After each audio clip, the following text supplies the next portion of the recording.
We call him Black Jesus, or you can call him Black Cat. Like, I'm gonna call him Mike. That's his name. So the level of fear that he inspired in others was insane. Wow. And I would tell him, I said, when I face him, we're gonna go at it.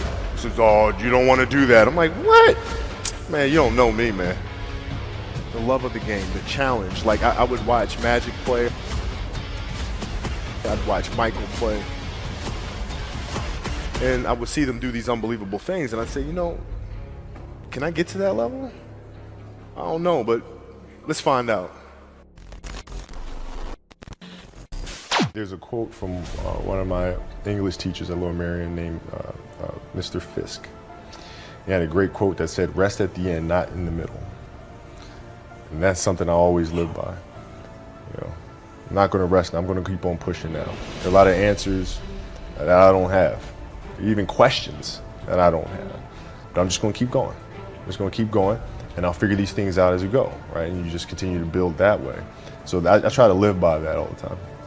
My father was really influential at a really critical time where I had a summer where I played basketball when I was like 10, 11 years old, and a very prominent summer league in Philadelphia called the Sunny Hill League.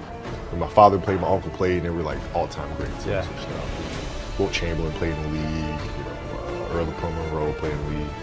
And here I come playing, and I don't score 1 point the entire summer. Really? Not one. How old were you? 11, 10, 11. You were playing against other 10, 11-year-olds? Uh-huh. And you didn't score once? Not one. Were you in the game? I was in the game. How did you not score? Because I was terrible. Really? Yeah. At 10, 11 years old, you were that terrible. Awful. I mean, and I had these big knee pads on because I was growing really fast. And I had socks all the way up here, and I had like the high top skinny, like skinny as hell. And I scored not a free throw, nothing, not a lucky shot, not a breakaway layup, 0 points. And I remember crying about it, being upset about it. My father just gave me a hug and said, listen, whether you score 0 or score 60, I'm gonna love you no matter what. Wow. Now, that is the most important thing that you can say to a child. Because from there, I was like, okay, it gives me all the confidence in the world to fail. I have the security there. But to hell with that, I'm scoring 60. Let's go. Right. And from there, I just went to work. I stayed with it. I kept practicing. I think that's when the idea of understanding a long-term view became important. Because I wasn't going to catch these kids in a week. I wasn't going to catch them in a year. Right? So that's when I sat down and said, okay, this is going to take some thought. Right? What do I want to work on first? All right, shooting. All right, let's knock this out. Let's focus on this. Half a year, 6 months, do nothing but shoot. All right, after that, all right, creating your own shot. And then you focus. So I started creating a menu of things. When I came back the next summer, I was a little bit better. Right? And a menu being like, I've got my jump shot from 15, I've got my I got my jump shot from 15, I got my 3-point shot, like just open shots, not miss open shots, right? Be able to shoot it with speed, because those kids are so much more athletic. Yeah. And then the next summer I came back, I was a little better. And the summer came back, next summer I was a little better. I scored. Yeah, it wasn't much, but I scored. And this is 12, 13. 12, 13. And then 14 came around, back half of 13, 14 years old, and then I was just killing everyone. And it happened in 2 years. And I wasn't expecting it to happen in 2 years, but it did, because what I had to do was work on the basics and the fundamentals. While they relied on their athleticism and their natural ability. And because I stick to the fundamentals, it just caught up to them. And then my body, my knees stopped hurting. I grew into my frame.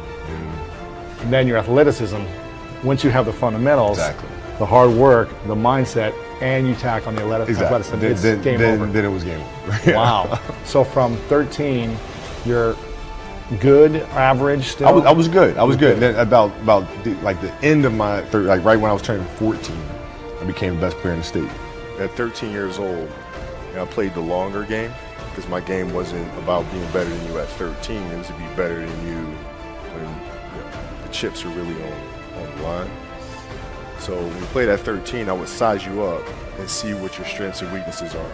How do you approach the game? Are you silly about it? Are you goofy about it? Are you good at it just because you're bigger and stronger than everybody else? Right? Or is there actually thought and skill that you put into it? Right? And when I'd play to my weaknesses. I wouldn't play to my strengths. I played to my weaknesses. Because when you're playing summer basketball, there's so many games. So there's not a lot of skill work being done. So when are you going to get better? Right? When you're playing in competition situations, you're only playing to your strengths. Why? Because you want to win. All right. So what I would do, I was work on the things during those games that I was weak at. Left hand, pull up jump shot, post game. Right. So I have a strategy. So then fast forward to when I'm 17 and my game is completely well-rounded, and that player at 13 that I saw at 13 is still doing the same shit at 17. Trivial things weren't going to pull my attention. It had to be things weren't going to pull my attention. It had to be things that were, I had a purpose. I wanted to be one of the best basketball players to ever play. And anything else that was outside of that lane, I didn't have time for. I don't deal with people that don't commit at that level, but then act as if they do. I don't deal with that. I don't. You have a hamstring injury, you pull your hamstring really, really badly. You can barely walk, right? Let alone play anything. Soccer, basketball, volleyball, whatever it is. You can't do anything. Doctor tells you go home, sit up on the couch, rest your hammy, right? Stay off of it, don't get up, no sudden movements. You're at home, all of a sudden a fire breaks out in the home. Your kids are upstairs, wife is wherever she may be, it's going down, all right? I'm willing to bet that you're gonna forget about your hamstring, you're gonna sprint upstairs, you're gonna grab your kids, make sure your wife's good, you're getting out of that house, right? Hamstring be damned. You're not gonna feel your hamstring, right? And the reason is because the lives of your family are more important than the injury of your hamstring. And so when the game is more important than the injury itself, you don't feel that damn injury. Not at that time. Well, what does losing feel like to you? It's exciting. Why is it exciting? Because it means you have different ways to get better. There's certain things that you can figure out that you can take advantage of, right? Certain weaknesses that were exposed that you need to shore up, right? So it was exciting. I mean, it sucks to lose, Right. but at the same time, there are answers there if you just look at them. I mean, it's an obsessiveness that comes along with it. You want things to be as perfect as they can be, understanding that nothing is ever perfect. But the challenge is try to get them as perfect as they can be. And what can you do? It's in your control. So control what you can. I used to work out with the 76ers. I used to ask them, what's it like to guard Mike? Mike, you mean Black Jesus? I'm like, what the? Black who? Oh, we call him Black Jesus. Or you can call him Black Cat. I'm like, I'm gonna call him Mike. That's his name. So the level of fear that he inspired in others was insane. And I would tell him, I said, when I face him, we're gonna go at it. He says, oh, you don't wanna do that. I'm like, what? Man, you don't know me, man. And so when we matched up, I think he understood that. And when I was 18, my first year, he got the best of me a bunch of times. I was right there the next play. You're not intimidating me, I'm not going anywhere. And I think he saw that level of respect, because I think he was the same way at 18 years old. And that common bond is what I think where our connection was built. I saw on Instagram that you're up at like 4 a.m. lifting by yourself in the dark. Why still wake up that early and train at this level in your life right now? Well, I mean, there's several factors for that. Like when I first retired, I let myself go a little bit. Really? You got a little? Oh yeah. A little chubby life? It was awesome. So I was like, You enjoyed everything. Oh man, I'm eating. But in and Well, out, well, man. bring it to me. Let's go. Steak. Oh, let's go. Right. Milkshakes. Let's do it. Let's Yeah, do man. it. And then the challenge was, okay, can I get back in shape? And it's really hard because there's no end goal. There's no game. There's no season. There's no. So how do you motivate yourself to do How it? do you? How do you? And so for me, it was like, okay, I have to aim for something. So I said, I want to aim for size. I want to aim for bulk, right? So that's a tangible thing. I'm going to go for that, right? But then also, it's my children, because like your kids can't see how hard you work. You go to the office, I come to the studio, they don't really see the effort, right?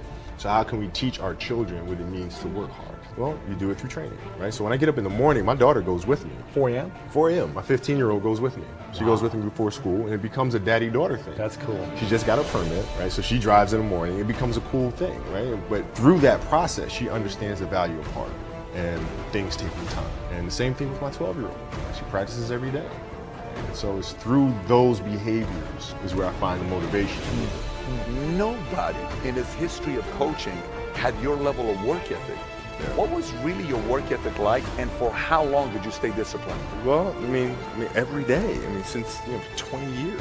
It was an everyday process. And trying to figure out strengths and weaknesses. For example, jumping ability. Now, my vertical was a 40, it wasn't a 46 or a 45. My hands are big, but they're not massive. Right? So you got to figure out ways to strengthen them. So your hands are strong enough to be able to palm a ball and do the things that you need to do. Quickness, I was quick, but not insanely quick. I was fast, but not ridiculously fast, right? So I had to rely on skill a lot more. I had to rely on angles a lot more. I had to study the game a lot more. And but I enjoyed it though. So like from the time I can remember when I started watching the game, I studied the game, and it just never changed. You got a lot of people paying their hard-earned money to come watch you perform. It's your job to be in shape. It's your job to be strong enough to perform at that level every single night. In the NBA, it was actually easier because what I found in the NBA is a lot of guys played for financial stability. And when they came to the NBA, they got that financial stability. So therefore, the passion and the work ethic and the obsessiveness was gone. So I'm looking at that, I'm like, oh my God, it's gonna be like taking candy from a baby. No wonder Mike wins all these championships. And then you had the players that had that passion but weren't willing to commit their entire lives to doing that, right? It's a choice. You have other things. You have family, you have all these other things that you have to do. The game can't really be your number one priority. But it's a balancing act, and that's the thing that's important, is understanding that we have to have so much energy. Because for like Natalia and Gianna when they were babies, especially Natalia because she was doing prime years, and I go to practice and I'd train and I'd play the game and I'd come home and I'd be sore and I'd be tired, and she wants to go swimming, she wants me to take her to the park, she wants to just jump on my back or whatever the case may be. You can't say, I'm too tired, I'm going to lay down. That's not fair. She doesn't know what the hell's going on, right? And if this was a game, you'd suck it up and play. I played games with the flu. I played games with 102-degree fever, man. Power. You can't do that. That is so powerful. Right? You got to be on, man.